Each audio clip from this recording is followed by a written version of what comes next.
Our weekly immigration news roundup is brought to you by the law firm of Figueroa & Associates. For consultation on any immigration or legal matter, please call 855-768-8845. That's 855-768-8845. For full stories and more immigration news, visit www.theimmigrantsjournal.com. That's www.theimmigrantsjournal.com.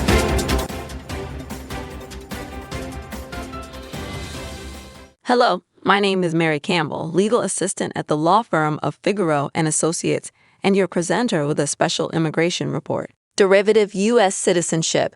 Before and after the Child Citizenship Act of 2000, derivative citizenship refers to the automatic acquisition of U.S. citizenship by a child through the naturalization of their parents, without the need for the child to undergo the naturalization process themselves. The legal framework governing derivative citizenship has evolved over time, with significant changes introduced by the Child Citizenship Act of 2000 (CCA), which became effective on February 27, 2001. This analysis explores the criteria for derivative citizenship before and after the CCA and outlines the documentation required to establish such status. Derivative citizenship before the Child Citizenship Act of 2000. Legal framework. Former INA 321. Prior to the CTA, the Immigration and Nationality Act, INA, provided for derivative citizenship primarily under Sections 320 and 321. Former INA 321 was the principal statute governing the automatic acquisition of citizenship by children born outside the United States to alien parents. Under INA 321, a child born outside the U.S. could derive citizenship through the naturalization of their parents, if specific conditions were met. Eligibility criteria under former INA 321. To qualify for derivative citizenship under former INA 321, the following conditions had to be satisfied before the child reached 18 years of age. 1. Parental naturalization. Both parents had to naturalize as U.S. citizens. However, exceptions existed. If one parent was deceased, the surviving parent's naturalization sufficed. If the parents were legally separated or divorced, the naturalizing parent had to have legal custody of the child. If the child was born out of wedlock and paternity was not established, the mother's naturalization was sufficient. 2. Child's age. The child had to be under 18 years of age at the time the parents naturalized. 3. Residency. The child had to reside in the United States as a lawful permanent resident, LPR, at the time of the parents' naturalization or thereafter begin to reside permanently in the U.S. while under the age of 18. It's important to note that under former INA 321, the requirement for both parents to naturalize was strict, with limited exceptions. This often posed challenges for children in single-parent households or where one parent was unwilling or unable to naturalize. Documentation required under former INA 321. Establishing derivative citizenship under former INA 321 required comprehensive documentation to prove eligibility.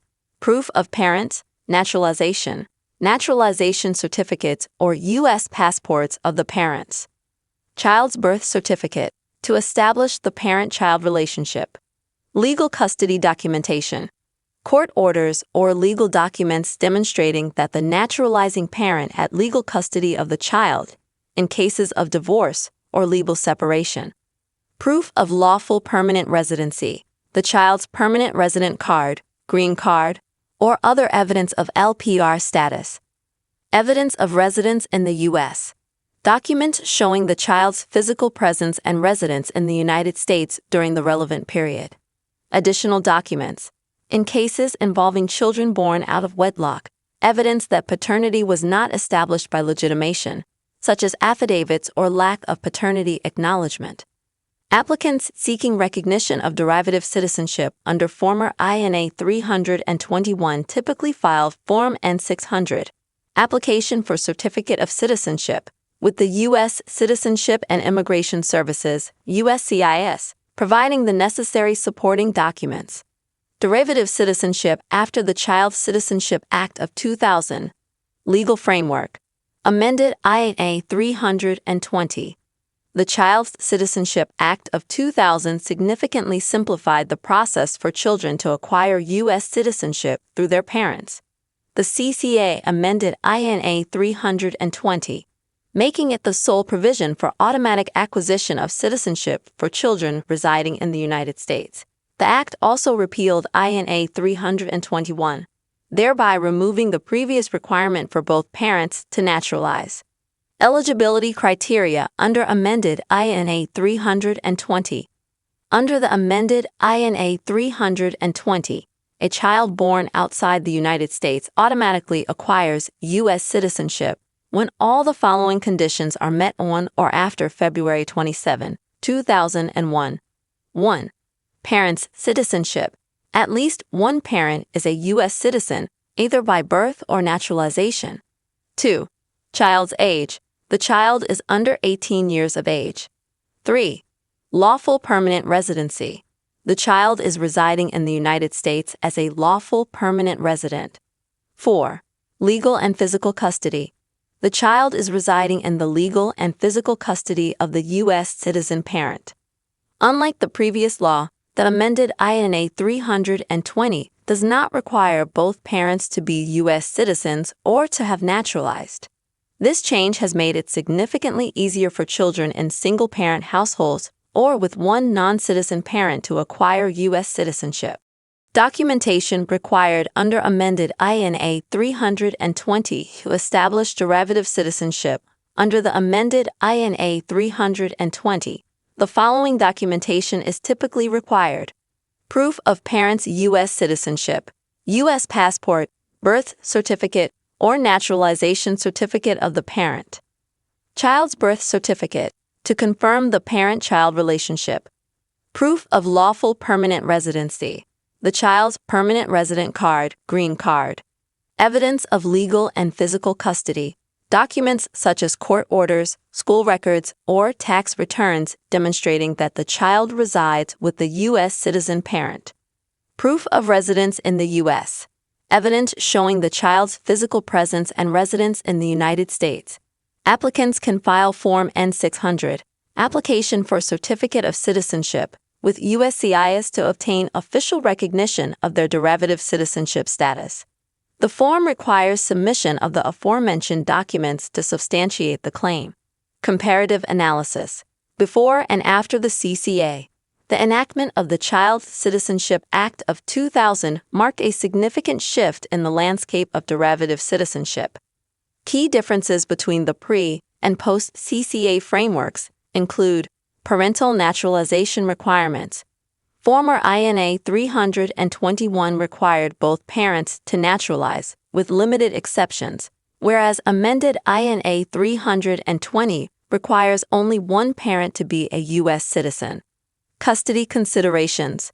The pre-CCA law necessitated legal custody in cases of divorce or separation, often complicating eligibility. Post-CCA, the focus is on the child residing in the legal and physical custody of the U.S. citizen parent, simplifying the process. Residency requirements. Both frameworks require the child to be a lawful permanent resident residing in the U.S., but the CTA provides clearer guidelines and broader applicability. Application process.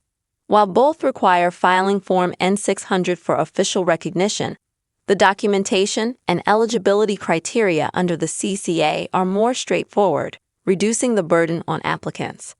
Overall, the CCA has streamlined the process for children to acquire U.S. citizenship through their parents, reflecting a more inclusive and accessible approach. Conclusion. Understanding the evolution of derivative citizenship laws is crucial for individuals seeking to establish their U.S. citizenship status through parental naturalization. The Child Citizenship Act of 2000 has significantly simplified the criteria and process, making it more accessible for eligible children. Proper documentation remains essential in substantiating claims of derivative citizenship, and applicants are encouraged to consult with immigration professionals or USCIS resources to navigate the application process effectively.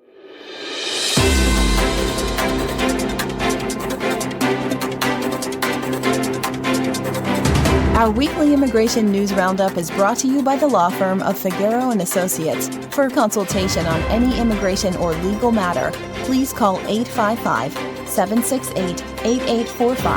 That's 855-768-8845. For full stories and more immigration news, visit www.theimmigrantsjournal.com. That's www.theimmigrantsjournal.com.